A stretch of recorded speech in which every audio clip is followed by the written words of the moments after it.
The BMW shell is back from a full day at the Soda Blasters. Get the covers off. And to give you some idea of how dramatic the transformation is, this is what the car looked like before it was blasted. And this is what it looks like after. And for Fuzz and the bodywork team, it's a bit of a shock. Oh, blimey. No, there's not much there at all. There's so many holes in there and you can't paint a hole. It seems that what looked like a fairly solid car was in fact nothing of the sort. Tissue-thin steel, filler and cobbled-together repairs were all that were holding the BMW together. Now that's all been removed, what once looked like a car now looks more like a paper doily. The A-post has completely rotted out, which means that all of the actual key strength in this car has gone. Oh no, I've never seen one go like that. That has completely rotted out.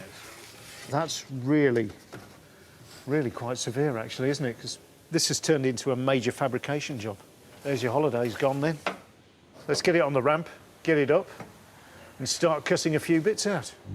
So often it's the same with classic cars. Once it's stripped back to the metal, it gets rid of all the little covering jobs that have been done in the past, and suddenly the true state of the car is revealed. We know where all the holes are, we know where all the rot is, so we're going to get it done. Back at the workshop, with virtually every section of Raymond's car needing major welding, and with over half the allotted time now gone, heads are turning for a very different reason.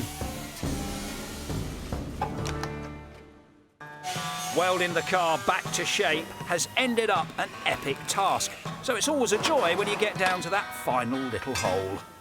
One of the problem areas with this BMW 2002 are all the little rust patches that we found in this rear window pan, rather than just being able to get one repair piece that just goes in and makes a nice smooth panel.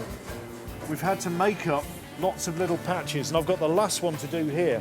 It's got a couple of curves in it, and it also curves upwards. So I'm going to have to cut out, just from a piece of old steel, a little patch to go in there. First things first, though, I've got a piece of card, so I'm going to just fold that in to the repair.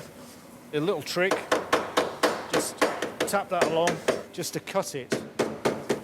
That should just tear nicely. That should be just enough to have cut the card, which it is. Push that into place.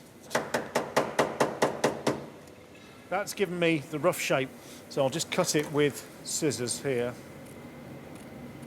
That's a template of the piece of steel that I need to cut. It's like a stencil. It's a magic moment as the last of the BMW's rust holes is about to be filled for good.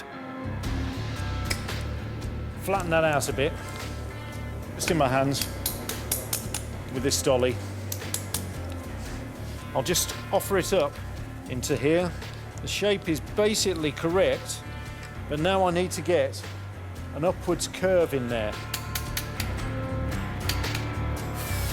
Linish that off just to make sure it's a really neat fit. So now I can weld it in. Now I just have to grind out the mess. So at last, the 2002 shell is hole-free. In fact, the whole car is starting to look and feel reborn. This isn't the same car. Everything was rotten. This car has had tons and tons of welding put into it, even into the rear screen pan. Look, there is the rear boot floor. That's opposite E36. We've had to take the wheel well out of that. Can you see the join? No. This car has had so much welding done on it, it was actually glowing red hot.